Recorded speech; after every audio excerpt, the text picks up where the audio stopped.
Assalamualaikum warahmatullahi wabarakatuh. Iya, selamat siang Bapak Ibu sekalian. Kembali lagi bersama saya Devina. Kalau tadi saya pakai baju daerah pink-pink, sekarang saya pakai baju bea cukai Bapak Ibu ya. Sudah ganti kostum ya Bapak Ibu ya saya ya. Tapi masih tetap sama yang tadi kok Bapak Ibu, jangan pangkling ya. Baik Bapak Ibu, kita akan memulai rangkaian acara coaching klinik pertama kita di hari ini dengan materi pertama yang pastinya luar biasa sekali Bapak Ibu. Dengan narasumber yang luar biasa dan dengan materi yang kaitannya sangat erat dengan ekspor Bapak Ibu sekalian. Baik Bapak Ibu, boleh nanti apabila selama berjalannya materi mungkin Bapak Ibu ada yang ingin ditanyakan, nanti akan kami buka sesi tanya jawab. Dan juga bagi Bapak Ibu yang bergabung bersama kami melalui siaran Zoom, Bapak Ibu dapat menanyakan materi melalui kolom live chat ataupun nanti di sesi tanya jawab. Baik Bapak Ibu, sepertinya untuk membuka semangat acara kita siang hari ini saya ingin dengar tagline dari Bapak Ibu sekalian dong. Siap ya kira-kira tagline ya Bapak Ibu? Baik, boleh saya coba mau lihat semangatnya Bapak Ibu sekalian ya. Custom Recovery Festival, Together we lead to prosperity. Luar biasa, boleh tepuk tangan untuk Bapak Ibu sekalian. Baik Bapak Ibu, materi yang pertama yaitu mengenai fasilitas penerapan standar untuk UKM Go Internasional. Bapak Ibu, materi ini akan dibawakan langsung oleh Kepala KLT Badan Standarisasi Nasional Jawa Timur. Boleh saya minta tepuk tangannya untuk Bapak Harsono.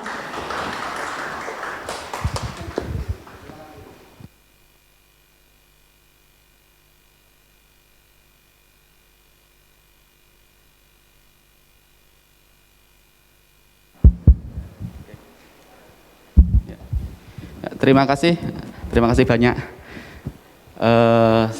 Alhamdulillah tadi kita mengikuti dari awal dan meriah banget suasananya. Mungkin Bapak Ibu masih tetap semangat ya Bapak Ibu? Masih semangat ya? Nggak ada yang ngantuk kan? Nggak ada, Alhamdulillah. Kopi sudah tersedia, bisa ambil di belakang. Ya. Jadi perkenalkan sebelumnya, saya Harsono dari KLT. Tadi disebut oleh Pak Hatta, Pak Monoyo ya, itu kantor layanan terpadu. Jadi mohon maaf kami revisi, itu kantor layanan teknis atau KLT, kantor layanan teknis BSN Jawa Timur. Dan ini kami ada, sebenarnya di kantor layanan teknis itu kita ada 3 tim. Dan ini di sini saya akan membawakan terkait fasilitasi dan peran BSN dalam penerapan standarisasi mutu produk Go Internasional atau Go Ekspor. Next. Nah, ini kenapa kami tampilkan Pak Presiden. Jadi karena beliau lah mencetuskan terkait ini, bangga memakai produk dalam negeri atau bangga memakai produk sendiri. Jadi makanya kita jangan kecil hati. Dan ini dicetuskan per tanggal 6 Desember 2020. Makanya kita ada menyatakan aku cinta produk dalam negeri atau aku cinta produk UMKM. Oke. Next. Nah, ini tentang Badan Standarisasi Nasional yang ini kantornya kantor SNSU yang posisi di Serpong, dan kita BSN itu posisinya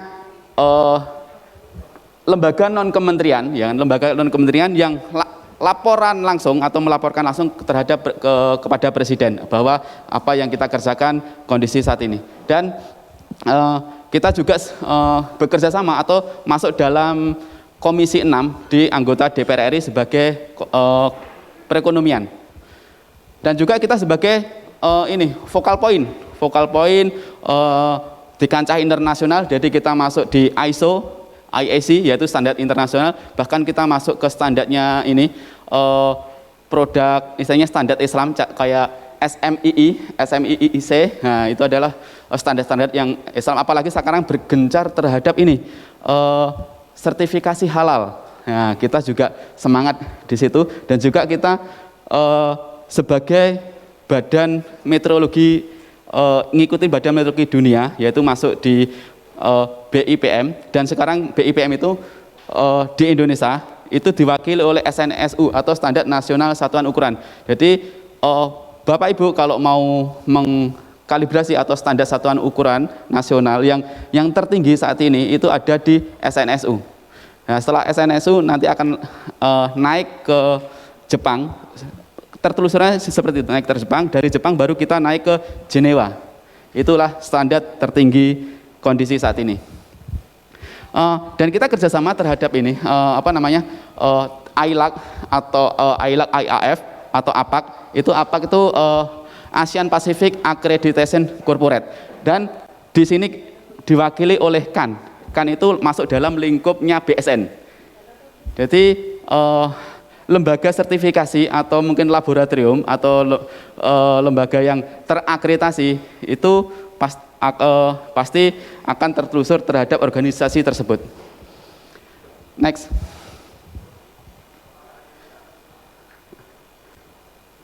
Oke, nah ini kantor kami, kantor layanan teknis kami seperti ini. Kita ada 3 personal dan ini kontak person. Kalau mau komunikasi bisa dicatat. Jadi kita melayani mulai dari misalnya fasilitasi atau mungkin pembinaan atau pendampingan terhadap UMKM. Jadi bisa kontak, bisa ini atau melalui Bea Cukai nanti bisa diarahkan ke kami. Oke. Next. Nah, ini kenapa kami gambarkan peta Indonesia, karena posisi KLT saat ini itu di Indonesia hanya ada 5. Yang paling ujung ini adalah perwakilan di Sulawesi Selatan yang melingkupi sampai di Papua, jadi mengatasi di Papua. Kalau yang di sini di bagian sini Jawa Timur, ya kita melingkupi dari Jawa Tengah sampai ke Bali dan Nusa Tenggara. Dan yang berikutnya itu sampai di Bandung, ya Bandung melingkupi Jawa Tengah dan Jawa Barat. Terus yang berikutnya di Palembang, terus yang paling ujung lagi di Pekanbaru itu melingkupi sampai Aceh. Jadi kami telah istilahnya membina UMKM seluruh Indonesia. Begitu Bapak Ibu. Next.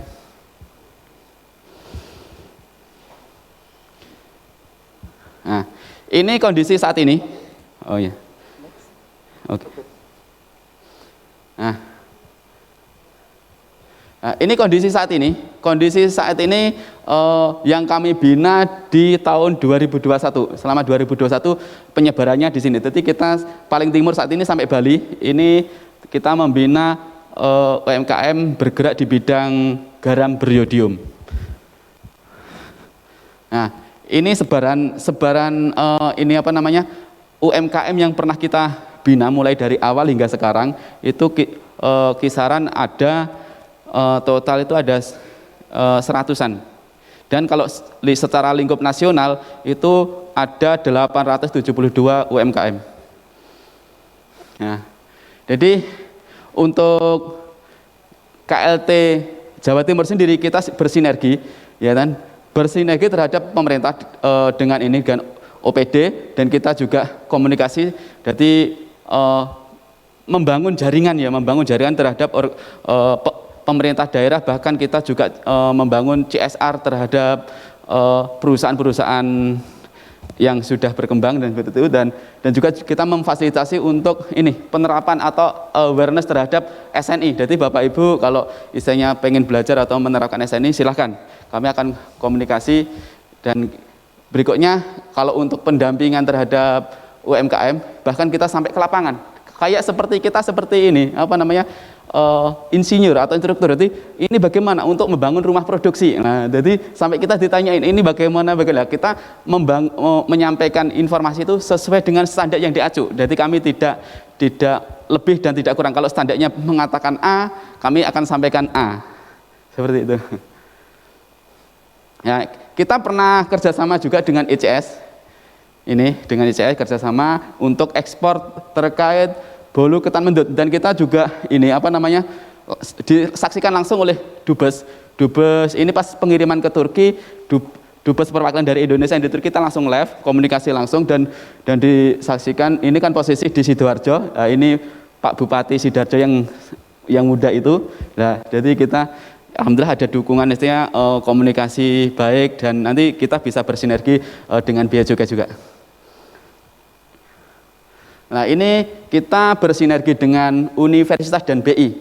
Bahkan ini contoh pembinaannya, dan kita konsultasi seperti ini, dan kita komunikasi mana yang yang perlu kita kembangkan atau yang perlu Bapak Ibu butuhkan terkait pengembangan terhadap lingkungan untuk penerapan rumah produksi agar misalnya go ekspor.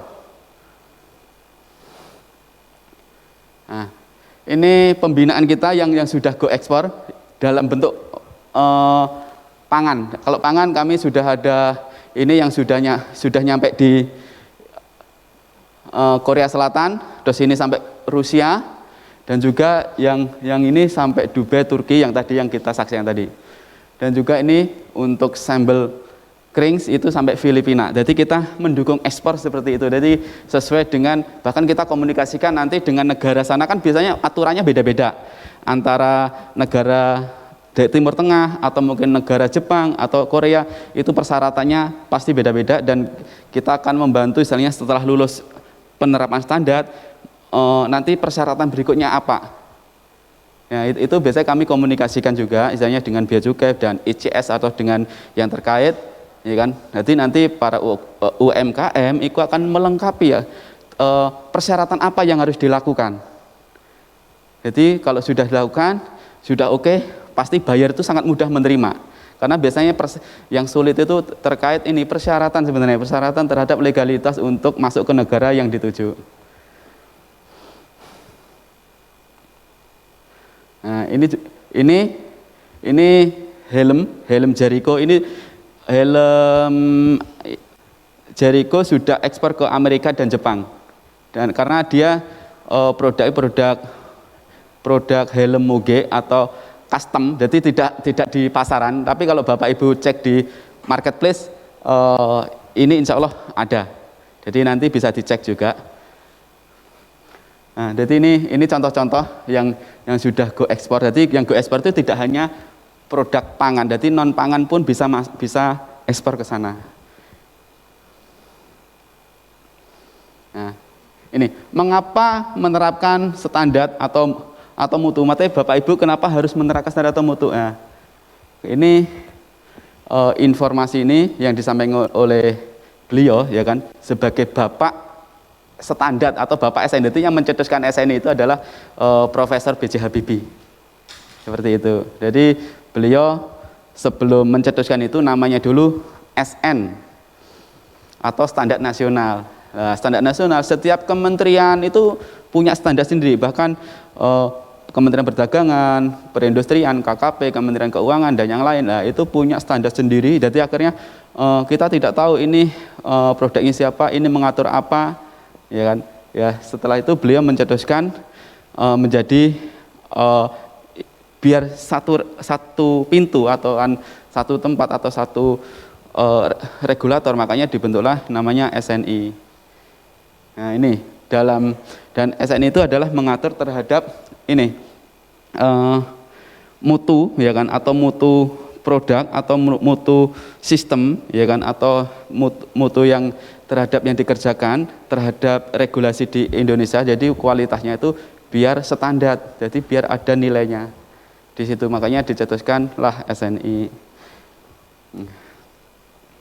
Nah, ini gambaran SNI ya Bapak Ibu.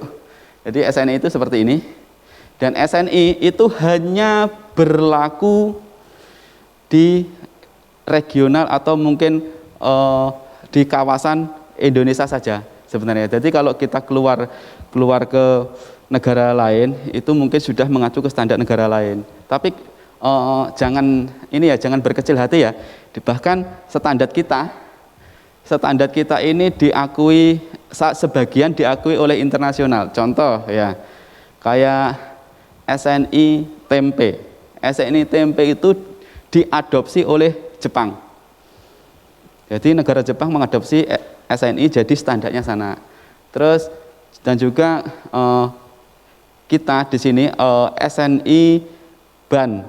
Jadi ban itu SNI kita diadopsi menjadi ISO. Jadi kenapa kok diadopsi? Karena medan di Indonesia itu kan bervariasi, ada naik turun dan yang lain, ya kan, kondisinya apakah harusnya truk bermuatan 10 ton, karena mungkin tempatnya masih cukup, dimuatinlah 15 ton, kan overload. Kalau overload otomatis yang berpengaruh akan salah satunya ban. Makanya ban itu harus mau nggak mau harus memuat kapasitasnya tadi. Makanya diakui oleh internasional bahwa standarnya sangat bagus diterapkan di negara lain. Bahkan SNI terhadap ini penanggulangan bencana itu juga diadopsi oleh ISO juga. Itu kan produknya Indonesia juga. Itu makanya kita juga nggak kecil hati, bahkan negara lain juga mengakui standar kita. Nah, dan SNI ini sebenarnya itu ada yang dari awal atau belum ada diadakan, ada yang revisi atau adopsi yang sudah ada, mungkin ada perbaikan. Dia tidak selamanya sesuai dengan lingkungan. Jadi SNI itu sebenarnya mengacu terhadap lingkungan. Lingkungannya kondisi saat ini yang berkembang apa? Ya, SNI-nya itu sebenarnya menyesuaikan. Kalau ada perubahan zaman dan SNI itu tidak layak atau tidak sesuai, nanti SNI itu akan diadopsi atau diabolisi dan istilahnya direvisi menjadi yang terbaru. Jadi menjadi kekinian. Kondisi saat ini kekinian itu seperti apa? Jadi tidak saklek, SNI ini akan diterapkan terus-menerus. Jadi intinya tidak abadi lah gitu. Ngikutin perkembangan zaman. Nah, ini sebenarnya di lingkungan kita tuh banyak loh SNI, termasuk kursi, meja, TV dan yang lain lah. SNI itu sebenarnya pada dasarnya mengatur 5 prinsip. Jadi mulai dari ini barang, jasa, sistem, proses, dan person. Nah, person ini termasuk ini apa keahlian. Jadi keahlian itu ada SNI-nya. Bahkan kalau lebih mendalam mendapatkan sertifikat misalnya dari lembaga sertifikasi persan. Nah, gitu. Dan kalau untuk mungkin jasa ini SNI untuk ini biasanya pariwisata atau digunakan atau biasanya yang mengusulkan dari Menkraf ya kan, untuk usaha pariwisata dan yang lain. Nah, kalau proses, kalau proses ini mungkin kita biasanya ekspor sayur atau ekspor produk-produk segar ke luar negeri, yang kita biasanya lewat kodek, atau kodek itu kan istilahnya organisasi terhadap makanan, maka dia juga ada SNI-nya. Kalau sistem ini contoh penerapan sistem manajemen terhadap 9001 atau mungkin sistem manajemen terhadap SMK 3, itu SMK 3 mengacu ke 45001, atau mungkin sistem pemerintahan terhadap anti penyuapan. Nah, itu masuk 37001. Kalau sistem IT bisa mengacu ke 27001. Contohnya seperti itu. Jadi di situ kalau kita mengacu ke SNI itu sebenarnya tinggal ngikutin arahnya, apa yang perlu kita siapkan atau yang perlu kita ikutin, karena pada dasarnya SNI itu proses atau prosedur, atau mungkin kalau kita ngomong kenalnya IK, instruksi kerjanya SNI itu seperti ini kan gitu loh. Cuman kan diakui secara nasional, makanya menjadilah namanya SNI.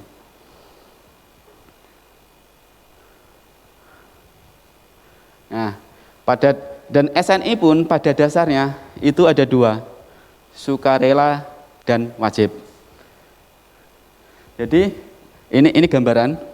Kalau sukarela, dulu ini masker sukarela, tapi sekarang masker itu wajib. Jadi diterapkan wajib baru saja. Dan ini kayak LPG, ban dan yang lain seperti ini. Lah ini sudah wajib semua. Jadi kalau wajib, Bapak Ibu mengedarkan produk itu harus tersertifikasi SNI. Jadi contoh kayak air minum. Air minum itu kalau tidak ada SNI-nya itu tidak boleh beredar. Nah, contoh karena sudah wajib. Nah, kalau sukarela terserah mau menggunakan SNI boleh, tidak juga tidak masalah. Tapi kalau mau menerapkan SNI itu lebih baik, karena dia adalah menjaga atau jaminan mutu misalnya, sebagai istilahnya syarat mutu. Nah, mungkin masyarakat lebih tahu atau lebih pede, wah ini sudah ber-SNI loh kan gitu loh. Tapi kalau belanja pun biasanya saya pun juga memilih mana ya ini produknya, saya bandingkan ini ber-SNI atau belum. Lah itu akan mempengaruhi daya tarik atau daya beli personal sebenarnya. Dan yang mewajibkan SNI itu bukan BSN. Yang mewajibkan SNI adalah regulator terkait atau kementerian terkait, mungkin dari Kementerian Perdagangan atau mungkin Kementerian Perindustrian. Lah ini menyatakan oh ini wajib, oh ini enggak. Jadi bukan BSN ya. Jadi jangan salah paham, BSN yang mengeluarkan SNI terus akhirnya BSN yang menetapkan. Nah, itu bukan.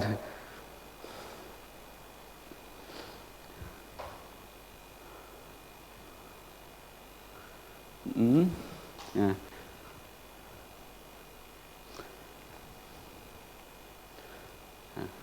Ya ini contoh SNI yang sukarela, ya kan? Ini contoh SNI yang wajib.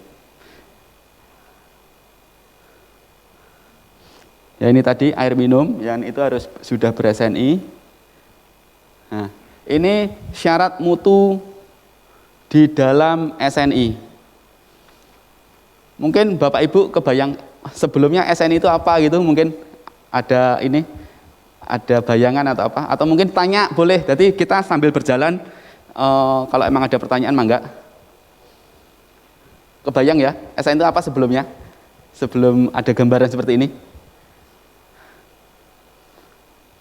Oke, nggak ada ya, nggak ada pertanyaan ya. Baik, jadi sebenarnya di SNI kalau ya, oh mantul, suara mantul ya. Baik, jadi gini, kalau SNI terkait produk itu di dalamnya ada syarat mutu. Contoh, ini saya mengambil contoh SNI masker. Jadi SNI masker itu 8914 ya. Ini produk tekstil dan ini syarat mutunya. Jadi Bapak Ibu kalau pengen produknya itu ber-SNI atau mungkin lolos SNI, sebenarnya acuan itu cuma ini, syarat mutu saja sebenarnya. Selama syarat mutu ini memenuhi, otomatis Bapak Ibu lolos SNI. Karena ini adalah hasil uji. Jadi hasil ujinya, nah ini parameternya, misalnya contoh ini tipe 4, tipe 3, ya kan, tipe 1 atau tipe apa, ya atau nah ini persyaratannya. Ya di sini nanti keterangan, misalnya ini memenuhi atau maksimum, misalnya keterangan di sini ada nilai, ya kan. Kalau dia dah masuk di sini, angkanya dah masuk di antara rentang itu, atau mungkin ada plus minus atau mungkin tidak lebih, ya kan. Kalau tidak lebih terus ternyata nilainya di atasnya, itu berarti tidak lolos. Atau mungkin minimal, misalnya batas minimal, ya anggap aja batas ini toksinya maksimal, biasanya toksin maksimal 0,2 mikro atau apa. Ternyata di atas 0,2 berarti tidak lolos. Kalau di bawah 0,2 nah itu lolos. Contohnya seperti itu. Jadi sebenarnya syarat mutu. Jadi setiap melakukan sertifikasi pasti ada sampel yang diambil untuk diujikan awal, diuji lebih awal. Kalau dia lolos, otomatis persyaratan yang lain insya Allah itu akan mengikuti. Nah, ini bagaimana standar membantu UMKM. Jadi UKM atau usaha kecil menengah itu harapan kita jangan berpikir usaha kecil menengah, tapi usaha naik kelas ya, menjadi usaha kelas miliarder. Makanya kita kalau mengacu ke standar, insya Allah ya kita harapannya kalau mengacu ke standar itu terhadap SNI yang terkait, otomatis kita bisa menjadi miliarder. Tujuannya ke situ. Makanya perlu penerapan gimana sih proses standar, nah, gitu.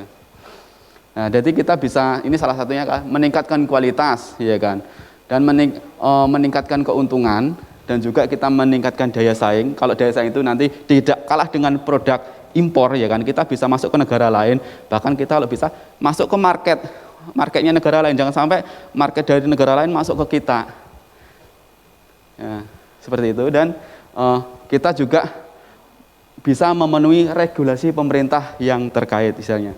Jadi pemerintah minta apa dan kita tersedia. Makanya kenapa di penerapan itu misalnya kayak tadi bangga memakai produk dalam negeri, karena kalau sudah tersertifikasi atau menerapkan standar, ya insya Allah itu produknya akan berkualitas, misalnya begitu. Makanya kita jangan berkecil hati. Oke. Nah, ini manfaat pemanfaatan penerapan SNI.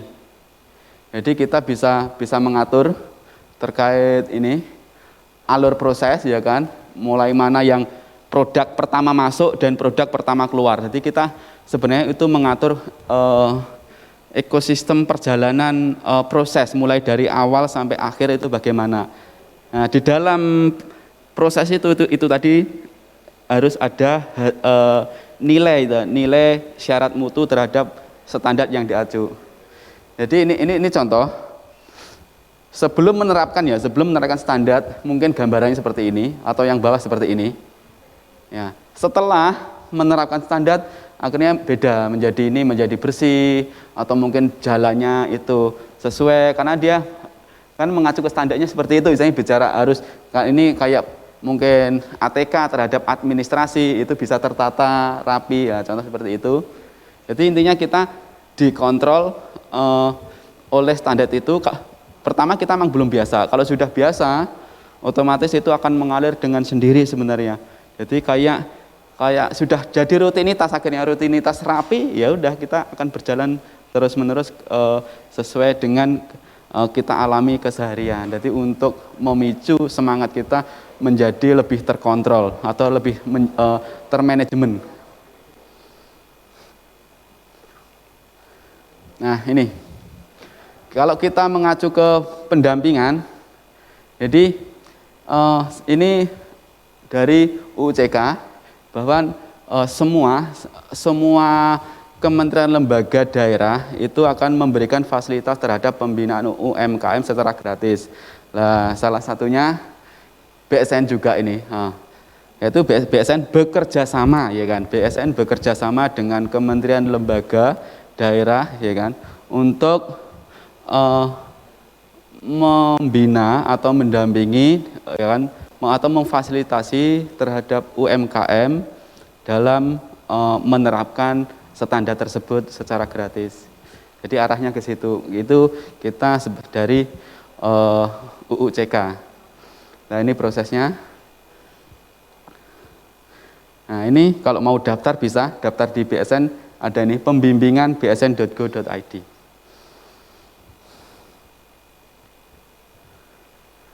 Nah, ini pembinaan UMKM oleh BSN. Nah, dalam pembinaan ini adalah kita harus melihat SNI-nya ada atau tidak, karena kita mengacunya terhadap standar. Kalau SNI-nya ada, baru kita melakukan pembinaan. Kalau SNI-nya nggak ada, misalnya Bapak produk mengacu ke produk apa, terus kita cari SNI ternyata nggak ada, ya kita mohon maaf kan gitu, karena kita arahnya ke penerapan SNI. Setelah SNI ada, ya kan, dan kita cek terhadap pembinaan atau kita komunikasi, ya kan. Setelah komunikasi, baru kita cari lembaga sertifikasi. Lembaga sertifikasi itu yang mengeluarkan SNI. Jadi bukan BSN yang mengeluarkan SNI, ya. Jadi BSN itu hanya mengeluarkan ini SNI ini, ya. Jadi dokumen ini yang mengeluarkan BSN, tapi kalau yang sertifikat ini yang mengeluarkan lembaga sertifikasi terkait. Jadi beda TUSI. Nah, setelah ini keluar, baru nanti pengaturan akses pasar. Ya, pengaturan akses pasar nanti bisa dibantu oleh terkait kayak bea cukai, mungkin arah ke ekspornya bagaimana, persyaratan perdagangannya bagaimana. Jadi kita sebenarnya kalau BSN itu hanya menyiapkan UMKM yang berstandar, ya kan, yang menerapkan standar sesuai yang diminta oleh buyer, ya kan, sesuai dengan buyer yang di daerahnya negara lain, ya kan. Lah nanti kalau sudah siap, baru bea cukai yang akan menyalurkan terhadap negara-negara yang dituju, ke buyer yang dituju. Bahkan kita dan juga atau dengan ICS, kalau dulu namanya FTA, sekarang ICS juga, dia akan memberikan informasi terkait negara dan persyaratannya. Jadi makanya kita di sini perlu namanya kerjasama dan pengakuan internasional. Makanya kalau sudah mengacu, misalnya kayak pangan mungkin dengan HACCP, nah dengan negara mana, kalau nggak ada itu misalnya kan kalau oke, produknya enak dan bagus, ya misalnya rasanya oke. Tapi setelah kita cek ke kelengkapan, kok ini ada yang kurang, ini ada yang kurang, akhirnya nggak jadi berangkat. Jadi mungkin terkendala oleh ini tadi persyaratan ekspor. Naik lah. Ini proses pembinaan penerapan SNI, yaitu mungkin dari awal kita identifikasi atau gap analysis ya kan. Gap analysis ini misalnya produknya atau mungkin tempatnya ini rumah produksinya ya kita cek. Jadi mana yang kurang, ya ini sesuai standar ya, kami ngomongnya sesuai standar, yang perlu harus tempatnya terpisah dari tempat produksi, harus terpisah dari tempat tinggal. Itu yang syaratnya, salah satunya harus terpisah dari tempat tinggal. Terus harus rapi atau mungkin ada meja datar kalau melalui pengukuran dan yang lain atau penimbangan. Nah itu persyaratannya. Terus, setelah rumah produksi oke, baru kita pendampingan, ya kan? Atau mungkin kita konsultasi, ya kan? Untuk implementasi penyusunan dokumen. Jadi kita akan membantu Bapak Ibu menyiapkan dokumen apa yang diperlukan. Jadi untuk mendapatkan sertifikasi, ya kan, oleh lembaga sertifikasi itu tidak semata-mata produkku bagus, rumah produksiku bagus, hasil ujiku lolos, tapi masih ada tambahan dokumen. Nah, dokumen itu adalah rekaman di mana Bapak Ibu dalam menerapkan standar tersebut. Mungkin dokumen dalam bentuk pembelian, penjualan, nah itu harus terrecord. Jadi jangan sampai tujuannya itu jangan sampai Bapak Ibu menerapkan standar terus mengalami kerugian, itu jangan sampai. Kalau bisa makanya kita harus merecord mana pembeliannya berapa, terus karyawannya ada berapa, ya kan, penjualannya ada berapa, antara itu kita matchingkan, ya, yang mengalami pembengkakan di mana, jadi itu bisa dipangkas atau diminimalis, ya, minimalisir, ya kan, mana yang mengalami kebocoran. Jadi arahnya ke situ, biar jadi kalau menerapkan standar itu kita harus punya untung lebih, minimal kita continue di awal, setelah itu kita tinggal panen untuk melesat menjadi miliarder. Arahnya ke situ. Ya. Ini rumah tempat perbaikan, jadi yang sudah rapi, ini contoh dari binaan kami.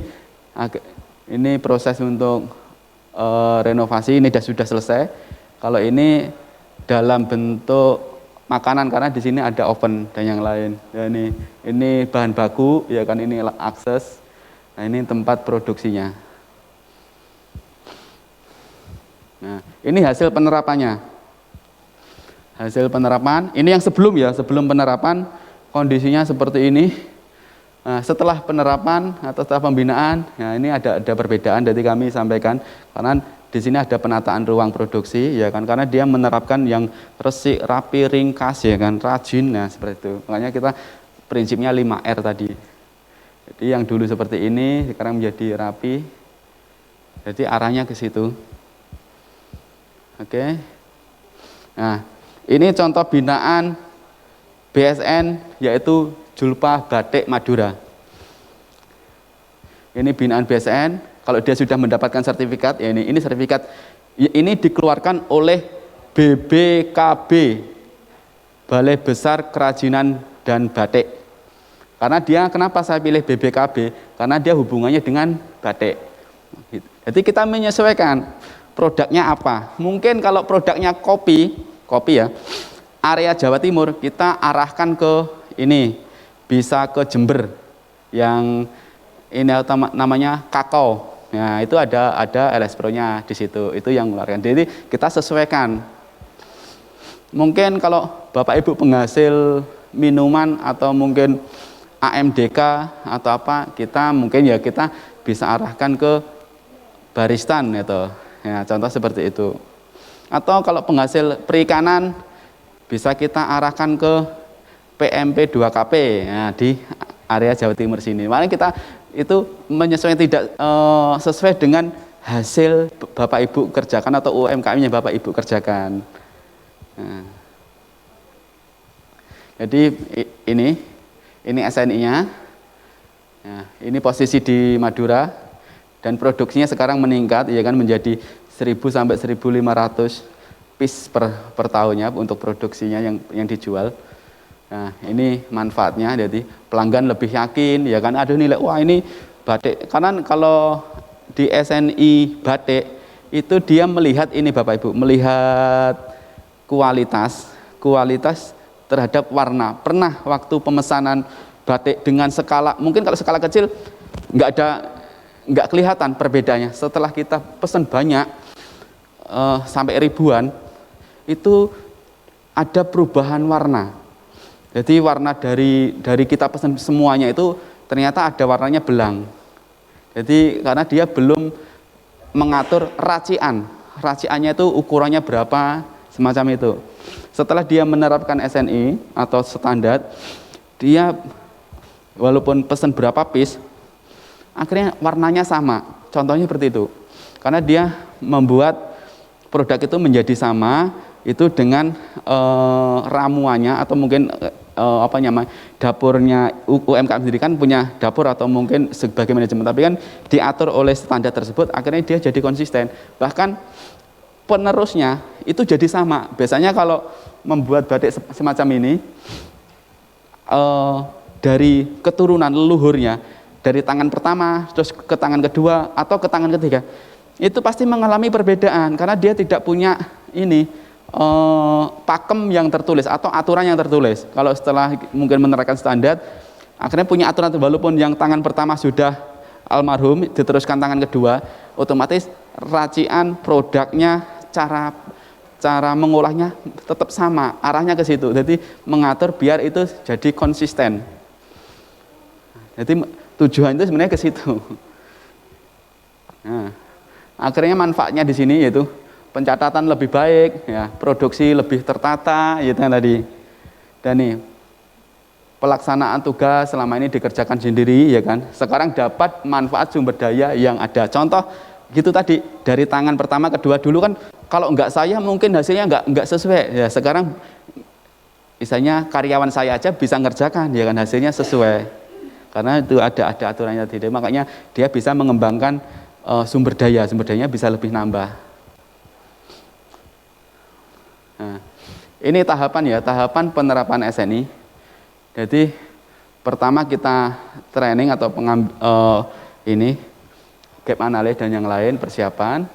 Terus yang kedua itu pembuatan kebijakan atau dokumen.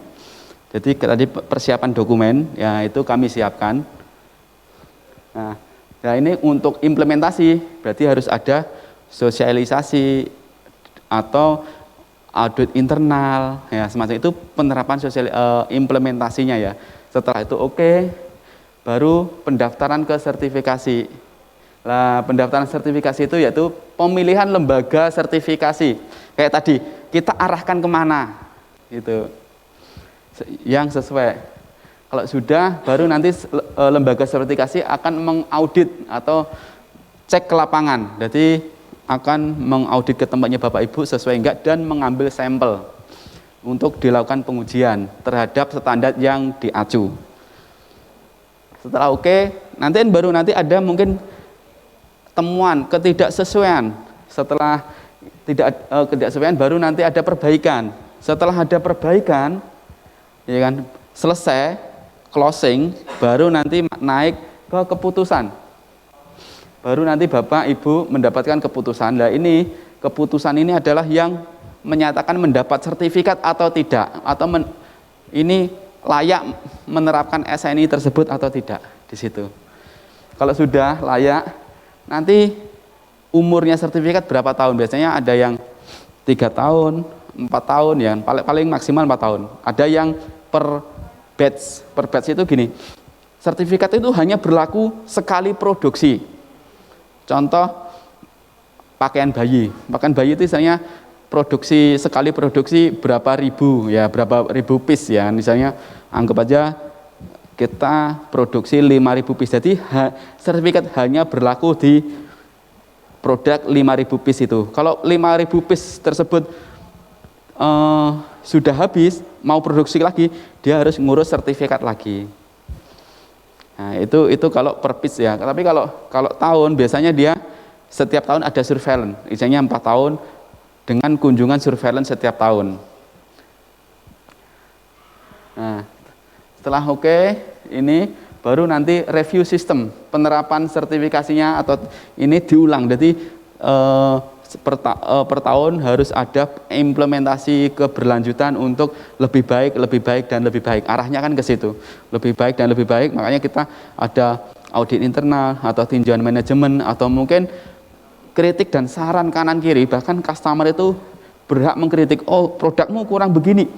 Itu jangan dijadikan sebagai ini ocehan atau cemoohan, matanya gini, kok produkku diejek. Itu menjadi pemicu atau motivasi agar produkku, misalnya produk UMKM itu biar lebih baik. Jadi pemicu di situ, oh ini kurang begini.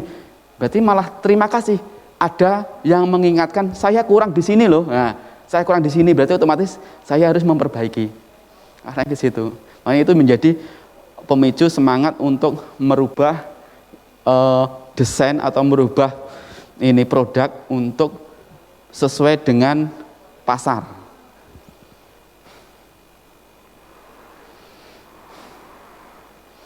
Nah, ini tadi komitmen kita sudah bahas, yaitu. Nah, jadi dari awal tadi kita sudah bahas mulai dari gap analysis, ya kan, sampai ke penerapannya, sampai ke review. Oke. Nah, ini proses sertifikasi. Jadi proses sertifikasi pertama ini.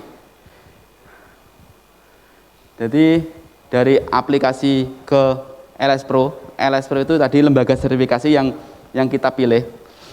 Yang kita pilih atau mungkin Bapak Ibu tahu lembaga sertifikasi yang sesuai dengan produknya, ya kan. Kalau sudah baru nanti pendaftaran. Nah, pendaftaran untuk mereview dokumen. Oke atau tidak. Nah, ini nanti lanjut. Nanti akan lanjut di sini untuk determinasi, ya kan. Setelah itu akan audit sistem. Audit sistem itu ke lapangan, ke tempat Bapak Ibu, audit sistem tadi. Ya kan, untuk audit sistem manajemen, ya kan. Terus dan satunya pengambilan sampel. Nah, pengambilan sampel ini dilakukan untuk pengujian produk Bapak Ibu. Jadi lolos enggak syarat mutunya, produknya di situ. Kalau udah oke, baru nanti masuk ke sini, nah, memenuhi atau tidak. Kalau tidak ada perbaikan tadi, terus ada verifikasi, perbaikan dari Bapak Ibu, mana yang kurang diperbaiki, baru verifikasi dari tim auditor. Kalau sudah masuk di verifikasi, sudah oke, baru masuk di keputusan. Nah, keputusan ini nanti akan menilai ini kelayakan dan tidaknya. Kalau sudah layak akan diberikan, baru nanti lanjut, ya kan, penilaian ini penerapan sertifikasi keberlanjutan keberulangan.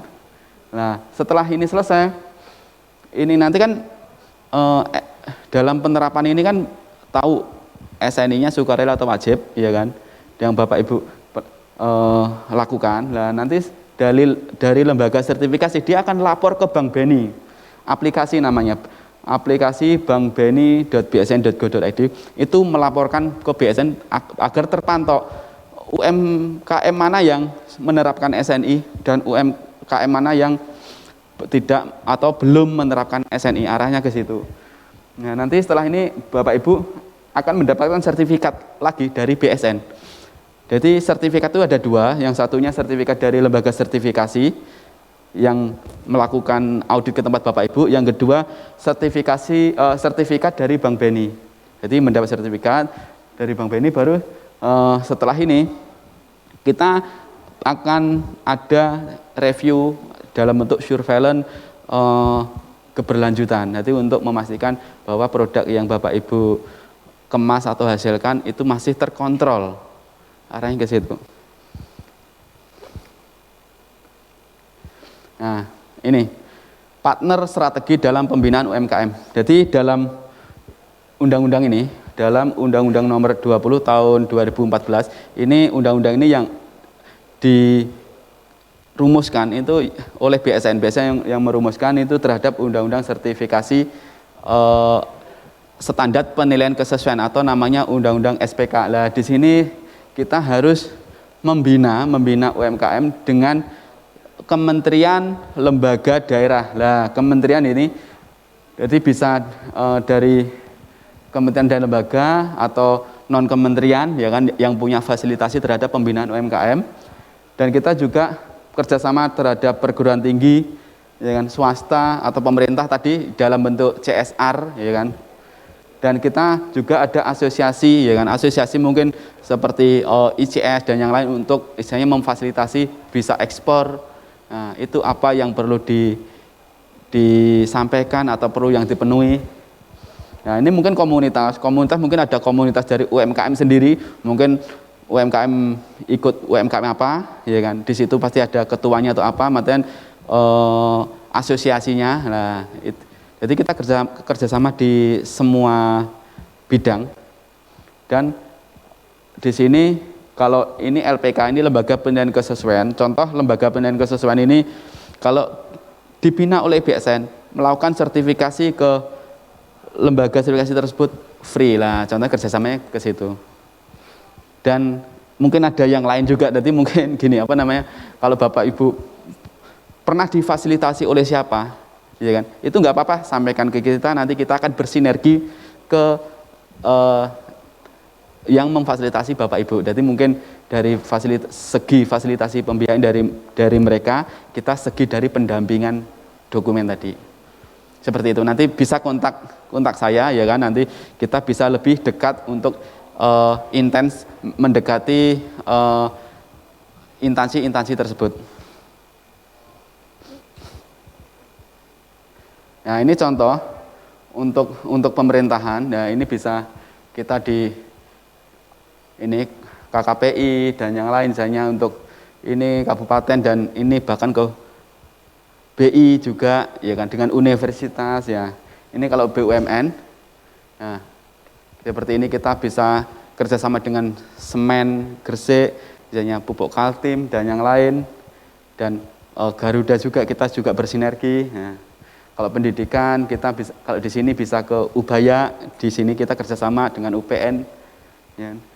Nah, asosiasi, nah kita variasi bisa dengan Kaji ya kan, yang kolaborasi apa ya kemarin itu namanya, pokoknya atau ICBC ya gitu, atau dengan ICS juga, atau mungkin dengan asosiasi yang tadi. Kalau Bapak Ibu ada informasi ya itu bisa sampaikan ke kita bisa bersinergi ke arah ke situ.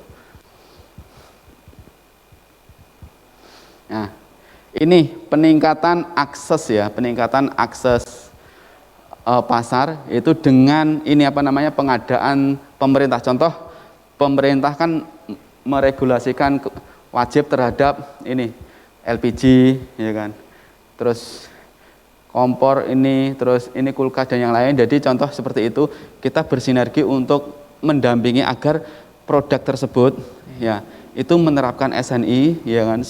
Jadi intinya kayak ini sangat dibutuhkan gitu loh, sangat dibutuhkan, otomatis mau nggak mau segera menerapkan. Nah, makanya kita misalnya dipercepat untuk melakukan sertifikasi terhadap produk yang dibutuhkan oleh pemerintah untuk masyarakat. Jadi makanya sifatnya segera. Makanya kita ini contoh-contohnya. Nah, ini peningkatan akses lewat ini marketplace ya kan, marketplace contoh seperti ini. Ini ada madu juga. Ada kopi, nah ini kopi benua yang dibina oleh BSN di Sumatera Selatan. Nah, ini sudah sampai di ini marketplace, bahkan ada yang sudah lewat marketplace online secara internasional juga ada kan gitu. Ada yang lewat Alibaba juga, ada yang lewat ini beli.com. Beli ya namanya beli.com. Oh, bukan yang beli-beli. Yang beli hanya beli itu ada ya, itu produknya Indonesia yang masuk ke Singapura nggak salah ya. Nah, ini yang sudah go ekspor juga. Nah, contoh-contohnya jadi pembinaan dari BSN yang sudah go ekspor. Nah, kalau ini produk inovasi tapi dia menerapkan SNI. Contoh ini sepeda listrik. Nah, ini sepeda listrik dia menggunakan SNI-nya paralel, jadi bisa mengacu. Kalau sistemnya ke ini 9001, tapi untuk listriknya dia mengacu ke 8631. Nah, jadi contoh-contoh ini, nah, ini inovasi juga. Jadi LPG bisa membangkitkan mesin ini. Nah, dia mengacunya ke ini. Jadi ke SNI 12906 dan satunya ke ISO 9001 ini untuk manajemennya. Nah, kalau ini Magicom tapi inovasi Magicom yang inovasi batik gitu. Jadi modelnya di model produk batik. Makanya dia kreasi banget. Jadi itu juga kita bina. Jadi ada mahasiswa yang masak ya kan, masak di Magicom, tapi Magicomnya itu tidak pakai listrik, hanya pakai arang, atau bukan masak juga, bisa masak atau mempertahankan agar produk itu hangat ya, semacam itu. Ya, itu produk itu hangat, otomatis dia memakai ini sekamnya gabah, yaitu itu dibakar. Jadi nanti bentuknya kayak semacam arang. Lah dia di bawah, biasanya dia digunakan untuk camping atau mendaki gunung. Jadi mempertahankan agar masakan itu tetap hangat tanpa pakai elektrik kan gitu. Nah, itu kita juga akan mendampingi itu juga, dia juga mendapatkan SNI juga. Nah, ini total sebaran UMKM penerap SNI binaan BSN itu sementara ada 872. Ini kita ambil di terakhir tahun 2020 dan kita belum menambah untuk tahun 2021 karena kita belum melaporkan sampai akhir tahun. Dan ini penyebarannya. Jadi dari Aceh ya kan sampai Papua. Naik lah. Dan juga BSN itu juga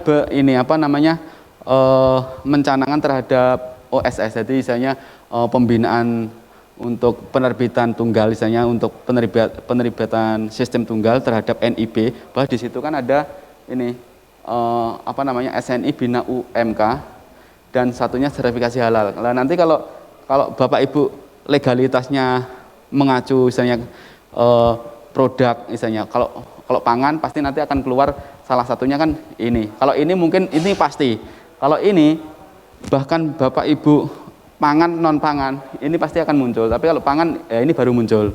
Nah, di sini nanti kalau dia sudah muncul ini, itu nanti akan diarahkan ke lembaga kementerian daerah. Maksudnya di daerah situ misalnya pemerintah daerah yang memfasilitasi terhadap SN ini siapa? Nanti dia akan berkoordinasi dengan BSN. Ini dia nanti akan berkoordinasi pemerintah tersebut ya kan terhadap BSN untuk melaporkan ini ada pembinaan terhadap SNI. Nah, ini kalau untuk produk pangan itu halal. Kalau sementara kalau dia untuk resiko rendah dia hanya self declare aja. Self declare bahwa produkku ini adalah halal kan gitu. Belum sampai ke sertifikasi. Baru nanti kalau meningkat ke resiko menengah baru nanti akan dibina oleh pemerintah daerah dan bekerja sama dengan Kementerian Agama, yaitu lewat BPJPH. Nah, karena untuk mendapatkan SPJPH, jadi yang mengeluarkan di sini. Nanti prosesnya juga sama. Jadi kayak sertifikat halal ini dengan SN itu nggak jauh beda. Bahkan kalau di produk pangan itu kan nanti ada levelnya PIRT dan ada levelnya MD atau ML. Kalau ML itu makanan ekspor, makanan impor dari luar negeri, dia harus terdaftar ML. Tapi kalau yang dia mengacu SNI wajib, dia harus MD atau yang dikeluarkan oleh BPOM. Tapi kalau dia tidak mengacu ke SNI wajib, dia hanya cukup biasanya ke PIRT ya. PIRT itu dikeluarkan oleh Dinkes saja. Arahnya ke situ. Jadi kalau sudah MD, nggak usah PIRT gitu loh. Jadi jangan sampai saya sudah PIRT, saya sudah MD, ngapain double-double, satu aja udah cukup sebenarnya. Nah, Oke. Nah, ini panduan ya. Ini panduan atau prosedur yang dikeluarkan oleh BSN. Ini free, di-download, boleh di-download di websitenya BSN. Jadi Bapak Ibu misalnya mengacu mau buat ini terhadap SNI produk ikan ya kan, atau mungkin SNI terhadap batik. Nah, ini SNI terhadap kopi, nah, semacam itu. Jadi itu ada panduannya dan di-download secara free. Silahkan kalau mau mempelajari atau mengacu ke sini. Ini penerjemahan dari SNI. Jadi kalau Bapak Ibu memahami SNI sangat sulit ya, mungkin SNI kok begini lah, akhirnya dijelaskan lewat panduan ini. Jadi untuk penerapan UMKM bisa mengacu ke sini. Bahkan di situ ada form-form atau dokumen apa yang perlu disiapkan. Arahnya ke situ. Nanti bisa di-download juga. Silahkan. Jadi kita open ya kan, welcome untuk membuka, untuk mendownload, dan ini bisa diakses lewat bsn.go.id. Oke. Nah, dan acara terdekat di BSN itu ada seminar nasional standarisasi. Jadi Bapak Ibu bisa masuk ke sini. Ya, ini daftarnya. Bisa lewat ini, dan acara dilaksanakan tanggal 3 November 2021. Itu sebenarnya kalau offline itu acara di Bandung, cuman ini online, di mana aja bisa.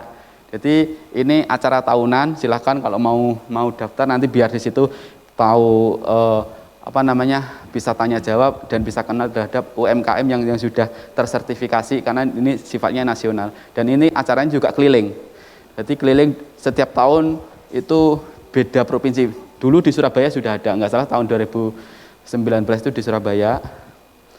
Gitu. Terus tahun 2020 di Semarang, terus ini di Bandung. Nanti berikutnya kalau saya dapat informasi nanti langsung ke Riau. Di situ, karena kita selalu pindah-pindah. Nah, ini bisa diingat, ini untuk pendaftarannya, silakan. Mungkin sudah dari saya, ada ini, atau saya kembalikan ke moderator. Baik, pemaparan materi yang luar biasa sekali. Boleh kita berikan tepuk tangan untuk narasumber kita, Bapak. Ya. Mungkin kita buka sesi tanya jawab ya, Bapak. Ya, baik. Waduh, langsung banyak yang angkat tangan ini. Mau pilih yang mana dulu, Bapak? Silakan. Yang terdekat aja dulu mungkin ya. Baik, boleh dibantu untuk menyebutkan nama dan mungkin nama usahanya, Pak. Oke. Assalamualaikum warahmatullahi wabarakatuh. Nama saya Muhammad Zainul Alim, panggilannya Mas Alim aja, karena masih muda. Saya asli Pasuruan, usaha saya sekarang di agro, dari hulu ke hilir, dari mulai produksi mesin, produksi bibit, produksi pupuk padat dan cair, sampai harapannya kenapa saya datang ke sini, saya kepingin ekspor beras organik, karena itu goal besar saya. Kalau standar sini itu nggak ada sesuatu tantangan, makanya kepingin saya karena di luar itu luar biasa ini pasarnya, Singapura, Jepang, dan Eropa kemarin teman-teman itu masih nyuplai, masih kebutuhannya 20%. Makanya saya ini kan. Terus ini ya Pak Harsono, makasih atas waktunya. Sama-sama. Yang pertama, ada berapa banyak pertanyaan sih, tapi 3 dulu aja. Yang pertama ini, apakah BSN itu fokus ke proses, ke bahan, atau ke hasil? Karena itu bagian dari standar. Ya. Lalu bagaimana kalau produk itu tidak ada di standarnya BSN atau suatu hal inovasi terbaru? Nah, itu kan belum ada standar nih. Nah, bagaimana? Ya seperti mobil listrik dulu lah, awal-awal itu kan. Nah, itu kan jadi bumerang juga. Nah, itu ternyata mana ada mobil listrik pakai tes ini ya, knalpot gitu kan. Nah, itu jadi bergunjingan itu. Nah, saya pun juga seperti itu. Saya produksi mesin alat pertanian. Kalau standarnya pabrik itu tidak semua cocok di lahan, di medan. Akhirnya saya berinovasi sendiri. Kalau standarnya pabrik pabrikan yang selama ini diproduksi oleh merek-merek terkenal itu bobotnya terlalu berat. Nah, akhirnya saya produksi ini sendiri, berhasil riset sudah 15 kali dan berhasil, tinggal saya produksi massal alat tanam padi itu. Nah, terus pupuk juga seperti itu. Pupuk kalau standarnya juga enggak bisa gitu, karena pupuk saya full organik. Nah, itu bagaimana? Terus terakhir, nomor dua ini itu pertama. Ya, yang nomor dua, berapa lama BSN atau mengeluarkan SNI-nya biar keluar. Jadi estimasi waktu. Saya berpacu waktu gitu kan. Yang terakhir adalah berpacu RAB, berapa biayanya gitu. Karena ini jadi karena kita dengan investor dengan segala macam, harapannya itu clear semua. Biar nggak ada mondar-mandir. Mungkin itu 3 dulu, Pak Harsono. Terima kasih. Assalamualaikum warahmatullahi wabarakatuh. Waalaikumsalam warahmatullahi wabarakatuh. Terima kasih Mas Alim ya. Mas Alim aja. Terima kasih Mas Alim aja. Akan langsung dijawab Bapak Harsono. Baik Mas Alim. Jadi gini, kami sampaikan bahwa BSN itu tidak hanya membantu di proses atau mungkin sampai di hasil atau yang dari hulu sampai hilir, bahkan kita akan membantu semuanya, maksudnya dari hulu sampai hilir, bahkan akan mendampingi ya. Jadi mungkin arahnya mau kemana, ya kan, kita akan membantu ya kan, walaupun kita tidak secara langsung ke lapangan, paling nggak kita akan menyampaikan nanti di sini akan nangani dari regulasi terkait semacam itu pasti. Jadi intinya kita tuh akan mendampingi sampai goal kan, arahnya ke situ.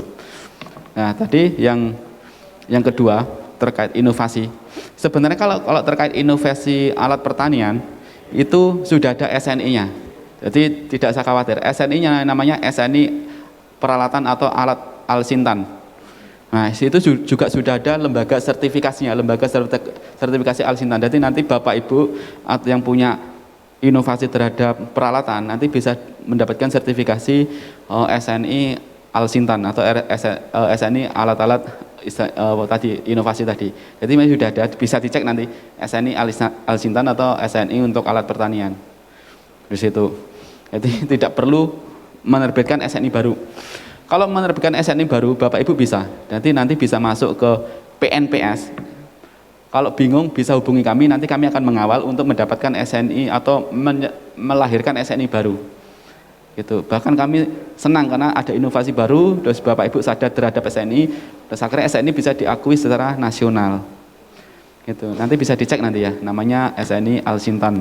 Bisa hubungi saya juga nanti secara detailnya. Kalau terkait pembiayaan, sebenarnya bukan urusan kami ya pembiayaan, karena itu yang pembiayaan itu adalah urusannya lembaga sertifikasi. Setiap lembaga sertifikasi dia punya PP sendiri, aturan untuk pembiayaan. Tapi kalau saya lihat di Alsintan, saya pernah membimbing atau membina Alsintan untuk mendapatkan SNI, itu kisaran antara 15 sampai 20. Ya, itu besarannya gitu. Nah, karena kita pernah ngalamin, karena kita tahu nominal, karena kita sendiri nggak mengacu terhadap lembaga sertifikasinya tersebut. Kalau peralatan Alsintan itu miliknya Kementerian Pertanian. Begitu Bapak Ibu. Sudah terjawab Pak Mas Alim? Kalau untuk waktu gini, kita sebenarnya tidak ada waktu, tapi gini, kalau sudah apply terhadap aplikasi, terus dilakukan kunjungan, itu waktu perbaikannya hanya 2 bulan. Nah, nanti diperpanjang menjadi 3 bulan. Jadi nanti perbaikan ya. Jadi batasnya itu. Selama 3 bulan, misalnya enggak Bapak Ibu bisa menyelesaikan atau Mas Salim sudah menyelesaikan dalam waktu 1 bulan, 1 bulan langsung mendapat keputusan sertifikasi terhadap SNI tersebut. Karena dikembalikan lagi sampai ada yang 1 tahun juga ada. Karena tergantung dari perbaikannya. Misalnya, saya ogah-ogahan lah, saya nyantai aja. Lah itu jadi lama. Kalau bawa satset, nah misalnya langsung dikerjakan, selesai. Berarti itu lebih cepat. Tapi standarnya kalau mengacu aturan itu 2 bulan, terus diperpanjang lagi 1 bulan. Kalau 2 bulan nggak selesai. Pertanyaan pertama masih belum belum clear. Apakah BSN itu menekankan ke proses, ke bahan, atau ke hasil? Kalau ke hasil, rasanya harus begini, prosesnya harus begini, atau bahannya harus standarnya begini. Apakah seperti itu? Apakah atau hasilnya aja atau salah semua atau salah tiga salah satunya seperti itu? Mungkin itu Pak. Apakah ke proses, apakah ke bahan atau ke hasil? Seperti itu. Ya, jadi kalau masalah mengacu itu kita biasanya menyesuaikan terhadap standar Bapak. Nah, kan ke standarnya itu mengacu ke mana? Ke bahan ya kan, ke proses atau ke hasil. Kalau selama di standar itu ada, kami akan mendampingi semuanya. Tapi kalau standarnya hanya mencapai di hasil, kebanyakan biasanya kan hasil ya, hasil akhir ya. Berarti kita hanya mendampingi di hasilnya saja. Itu. Jadi kita sebenarnya pendampingan itu sesuai dengan standarnya ada atau enggaknya. Kalau enggak ada berarti kan harus ada inovasi kan gitu tadi. Begitu Bapak Ibu. Jadi welcome, maksudnya walaupun itu di standar tidak ada, tapi memang Bapak Ibu minta arahan atau apa, siap, kami dikontak kapan aja. Karena welcome begitu Bapak Ibu. Oke?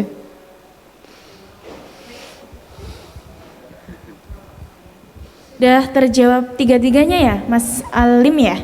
Baik, untuk selanjutnya, penanya selanjutnya Bapak, oh baik silakan, boleh Bapak siapa dari usahanya apa, silakan Pak. Assalamualaikum warahmatullahi wabarakatuh. Waalaikumsalam warahmatullahi wabarakatuh. Salam sejahtera bagi kita semua. Ya Pak, sangat bagus sekali materi yang sudah disampaikan oleh Bapak dan mungkin bisa membantu kami selaku pengusaha baru lah di dunia UMKM. Jadi Pak, di sini saya mau menanyakan 3 pertanyaan. Yang pertama adalah ketika kita mau ekspor, kita harus punya SNI Pak. Bagaimana prosedur untuk mendapatkan SNI sendiri? Yang kedua, perbedaan SNI sukarela dan SNI wajib. Karena Bapak tadi kan menyebutkan SNI sukarela saja, sedangkan tadi di mana di slide itu ada tulisan SNI sukarela, SNI wajib. Dan yang nomor 3, bagaimana cara alur sertifikasi baik SNI sukarela maupun SNI wajib. Gitu aja Pak dari saya. Terima kasih. Assalamualaikum warahmatullahi wabarakatuh. Waalaikumsalam warahmatullahi wabarakatuh. Terima kasih Pak Bagus pertanyaannya.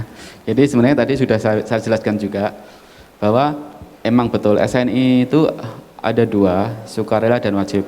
Yang menentukan sukarela atau wajib itu adalah regulator terkait, bukan BSN. Tadi sudah kami jelaskan, bukan BSN. Jadi regulasinya mungkin ya, masalah itu kan ada ini Komteknya sendiri. Berarti biasanya ini berdampak terhadap masyarakat luas atau enggak, ya gitu loh. Berarti kalau di pasar berdampak terhadap masyarakat luas, ya kan, ini harus mau nggak mau harus ber-SNI. Berarti itu akhirnya menjadi wajib. Tapi ini enggak harus ber-SNI.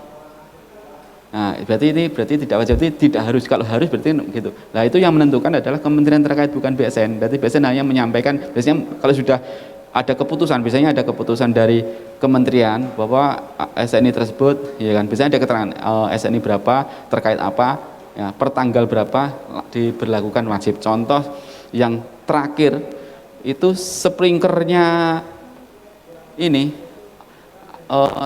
semprotan atau penyemprot hama. Dulu kan tidak ada namanya itu Pak, wajib. Dan per ini akhir September itu sekarang sprinkernya semprot hama itu menjadi wajib. Karena kenapa dikatakan menjadi wajib? Bahkan semenjak ada COVID, ya kan, semenjak ada COVID, akhirnya orang-orang pada ini menggunakan ini. Nanti bahaya enggak atau mungkin resikonya atau apalah gitu loh, arahnya ke situ. Nah, itu bahkan ada 2, yang manual dan otomatis atau otomatis. Ya, otomatis itu dan manual sekarang diwajibkan. Jadi yang mengalami kerepotan adalah produksinya atau produsernya. Karena sudah dinyatakan wajib, produsernya nggak bisa jual kalau tidak mencantumkan SNI wajib di situ. Nah, berarti kan yang mengeluarkan berarti terhadap sprinkler tadi untuk penyemprotan hama tadi berarti dari Kementerian Pertanian karena hubungannya dengan pertanian. Cuman kan karena kita lihat kok pada apa namanya semprot disinfektan dan yang lain. Nah, di situ sih yang dilihat. Jadi bukan kami ya itu. Dan terkait untuk mendapatkan SNI kita mengalir ke ini tadi apa namanya kayak sprinkler tadi. Dia otomatis dia kan harus wajib. Kalau sudah wajib berarti dia harus mendaftarkan SNI kan, karena sudah dinyatakan wajib. Kalau nggak ada SNI dia nggak boleh beredar, berarti nggak boleh jualan. Nah, untuk mendapatkannya dia, kalau untuk mendapatkan SNI, dia harus mendaftar ke lembaga sertifikasi produk. Nah, lembaga sertifikasi produk tadi sudah saya jelaskan, bisa ke itu tadi contoh-contohnya batik BBKB ya kan gitu. Terus contoh kalau ke perikanan itu tadi PMP 2KP lah, itu adalah lembaga sertifikasi yang mengeluarkan SNI. Jadi harus daftar ke situ lewat aplikasi ya kan. Lewat aplikasi, setelah itu daftar, biasanya dikasih form atau dari email atau aplikasi, suruh melengkapin data dan yang lain. Kalau sudah lengkap, nanti biasanya ada audit kelayakan atau audit awal. Setelah audit awal selesai, baru nanti diinformasikan terkait biaya, baru itu timbul biaya. Nah, biayanya tergantung dari lembaga sertifikasi tersebut. Biaya berapa? Jadi bukan ketentuan dari kami, dari lembaga sertifikasi tersebut. Setelah Bapak Ibu melakukan pembayaran, baru dilakukan audit ke lapangan atau auditor akan ke lapangan melihat dan mengambil sampel. Setelah selesai itu, baru nanti ada tindakan perbaikan. Kalau ada temuan, kalau nggak ada temuan berarti selesai. Berarti kalau tidak ada temuan, langsung mendapatkan sertifikat. Tapi kalau ada temuan, otomatis Bapak Ibu perbaiki dulu, verifikasi dulu. Setelah oke, baru keluarkan, baru mendapatkan keputusan, ya itulah berlakunya sertifikat SNI. Di situ, kalau mau mendapatkan SNI ya alurnya ke situ Bapak Ibu. Nah. Udah masih bingung? Udah ya? Terima kasih Pak untuk jawabannya, sangat berguna juga bagi saya, pengusaha baru kopi Deplokan. Jadi semoga nanti ke depan kopi saya juga bisa ekspor seperti para pengusaha yang lainnya. Terima kasih. Assalamualaikum warahmatullahi wabarakatuh. Waalaikumsalam warahmatullahi wabarakatuh. Baik, kita akan beralih ke penanya yang melalui daring aplikasi Zoom ya Bapak ya. Baik. Boleh mungkin dibantu diaktifkan mikrofonnya untuk yang daring aplikasi Zoom, operator? Baik, selamat siang Bapak Husaini. Apakah suara saya dapat didengar Bapak?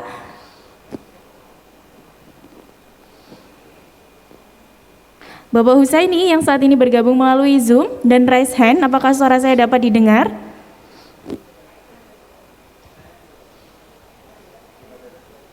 Baik, karena tidak ada respon, kita lanjutkan ke penanya yang hadir secara langsung di sini ya Bapak ya. Bapak Ibu ada yang ingin ditanyakan kembali? Baik.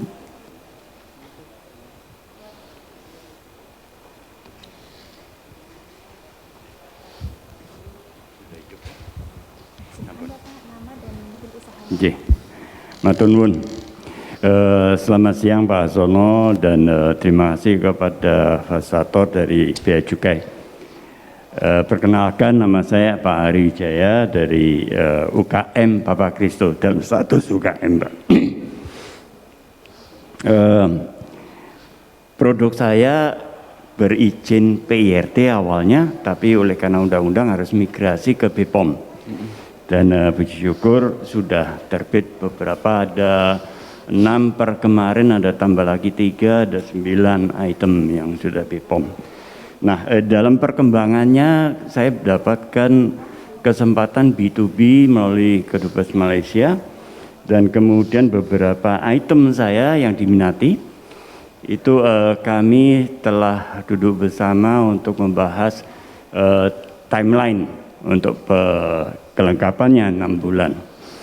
Di dalam proses itu kemudian saya coba koordinasikan dengan BPOM terkait SKE, Health Certificate, FOO, Certificate COO.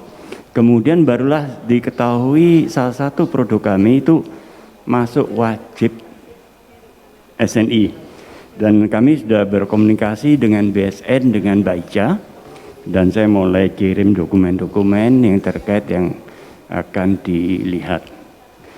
Pertanyaannya adalah tadi penjelasan Bapak untuk persiapan, Bapak bisa memberikan data minimal berapa itemkah yang harus diperhatikan agar supaya memenuhi syarat pengajuan SNI, pembinaan SNI. Kemudian yang berikutnya adalah oleh karena acuan timeline-nya 6 bulan, apakah cukup waktu bagi kami untuk persiapannya? Sedangkan kalau tadi dilihat ada paralel daripada prosedur yang harus dilalui seperti SNI dengan halal, kebetulan saya juga dalam proses pengajuan perpanjangan halal yang kedua. Artinya saya sudah terbiasa dengan prosedur itu. Begitu pula dengan BPOM. Yang saya coba garis bawahi tadi di paparan dari Pak Harsono, SNI selayaknya seperti ISO. Tentunya harus ada tim dan seterusnya. Itu kalau bagi perusahaan yang besar, Pak. Sedangkan kami adalah UKM yang baru mau naik kelas. Dan syarat-syarat sangat minimal. Dan saya percaya dengan tersertifikasinya itu akan lebih memudahkan kami untuk apply di negara tujuan bahwa produk itu diperlukan. Supaya tahu dahulu, saya informasikan produk saya adalah wedang atau serbu instan dari ubi ungu, dan ini non SNI, cukup BPOM. BPOM pun masih adalah sukarela karena yang diwajibkan adalah minuman cair. Minuman cair saya sudah di BPOM-kan. Kemudian satu lagi adalah kopi hitam, black coffee. Itu juga non SNI. Yang wajib SNI adalah kopi instan. Kopi jahe instan itu wajib SNI. Jadi ada 3 item ini yang saya harus segera selesaikan aplikasinya terkait dengan perizinan, kemudian banyak hal. Saya terima kasih sudah boleh datang ke Bea Cukai sekali untuk tanya HS number.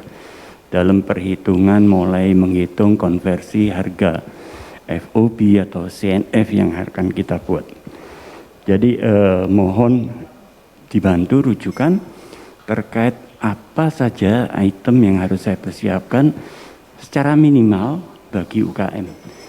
Kalau lengkap rasanya kok masih jauh panggang dari api seperti itu. Kemudian semoga waktu 6 bulan cukup untuk aplikasinya. Matur nuwun, ada 2 pertanyaan tadi itu.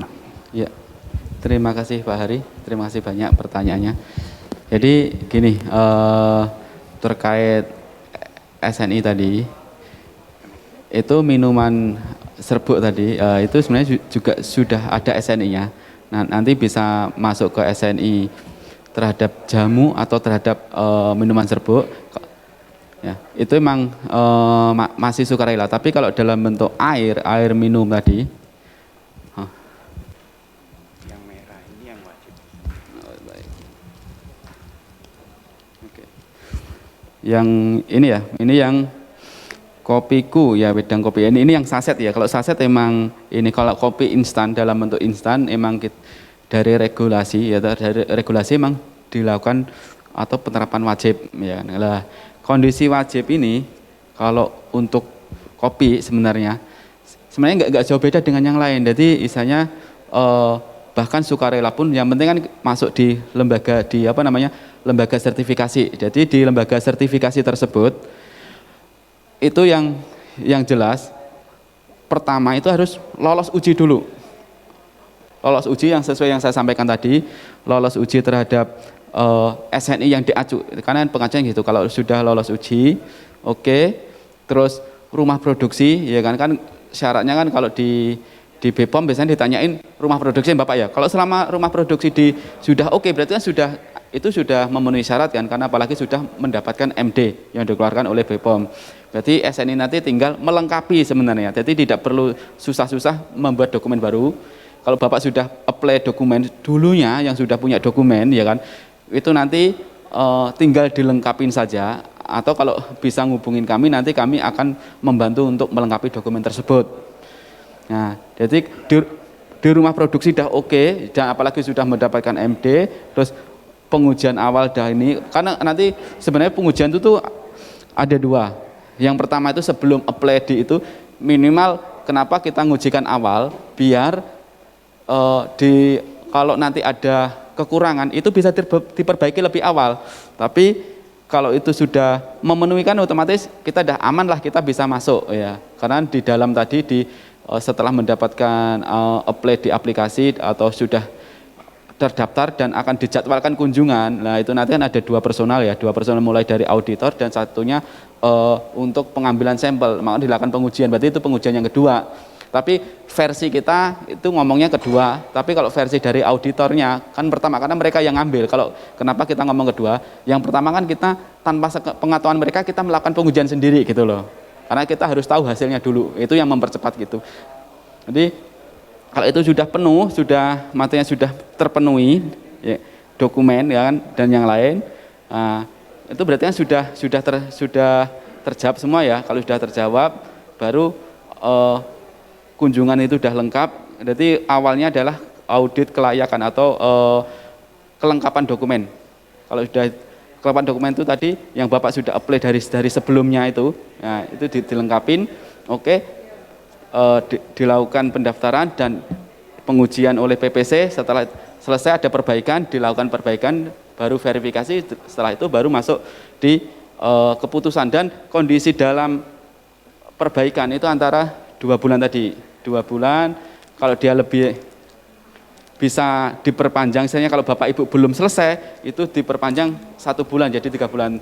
Tapi kalau Bapak itu semangat 1 bulan pun sudah keluar, sebenarnya begitu Bapak. Yeah. Matur nuwun.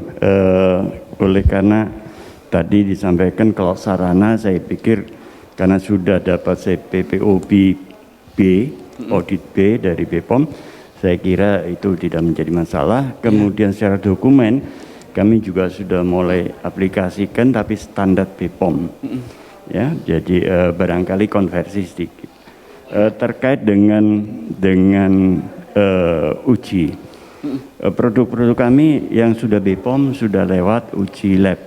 Kemudian untuk kopi yang wajib SNI, rencananya minggu depan akan diujikan dengan fasilitasi BPOM. Jadi sebagai UKM kami boleh terima kasih, bersyukur mendapat banyak fasilitas.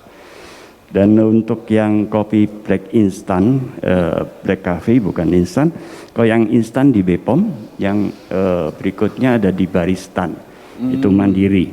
Jadi uji lab terhadap produk akan dilakukan minggu depan. Sedangkan untuk dokumentasi ini yang saya masih rancu.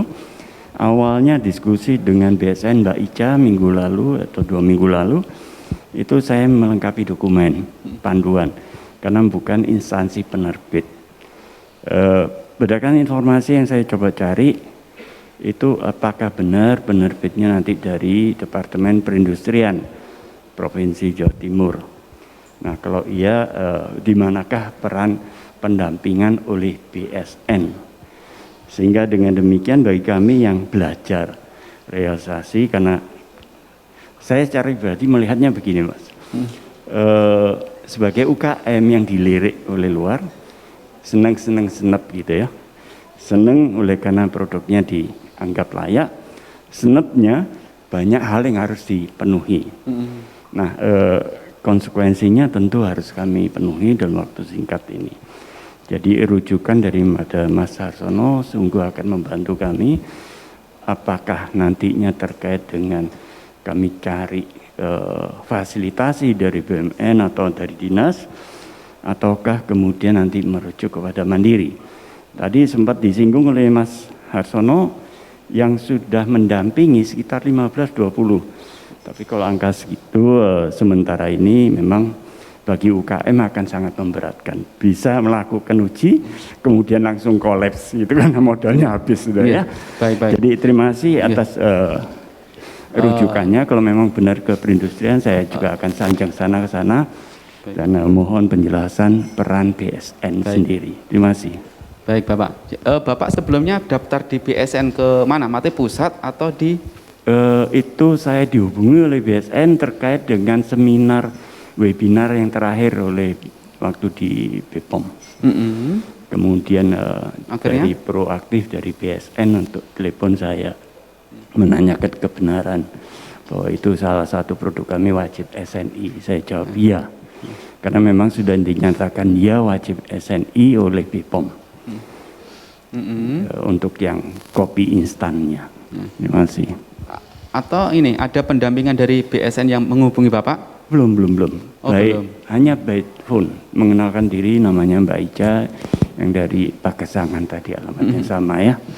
Baik. Baru komunikasi melalui WA saja. Oh ya, baik. Terima kasih. Jadi gini Bapak, kalau terkait biaya tadi, itu kan variasi terhadap produk.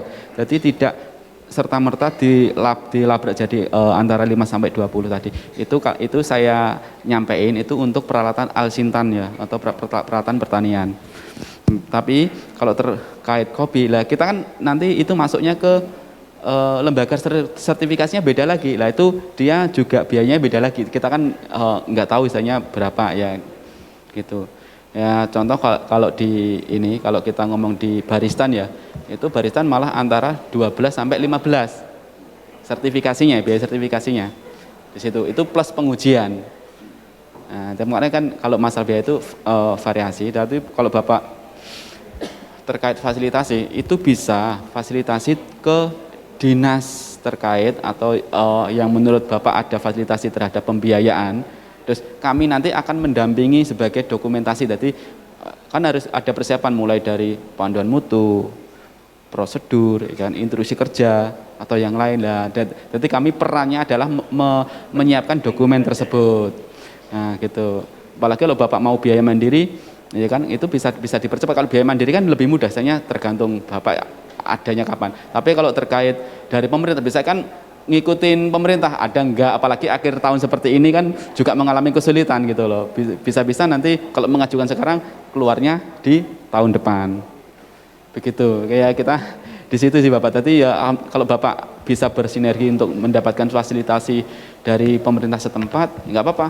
Dari sana nanti Bapak bisa sampaikan nanti untuk pendampingan dokumentasinya kami bisa dari ke BSN. Nah, contohnya seperti itu. Nah, itu nanti kami jadi peran untuk mendampingi Bapak. Di situ Bapak ya. Sebagai pendamping ya. Iya betul. Oke, terima kasih Pak Heri. Baik, terima kasih Bapak. Pertanyaan tadi sekaligus menjadi pertanyaan terakhir ya Bapak pada sesi pemaparan Bapak. Sebelumnya saya ingin minta tepuk tangan dong Bapak Ibu untuk Bapak Harsono, pemaparan materi yang luar biasa sekali dari Badan Standarisasi Nasional Jawa Timur.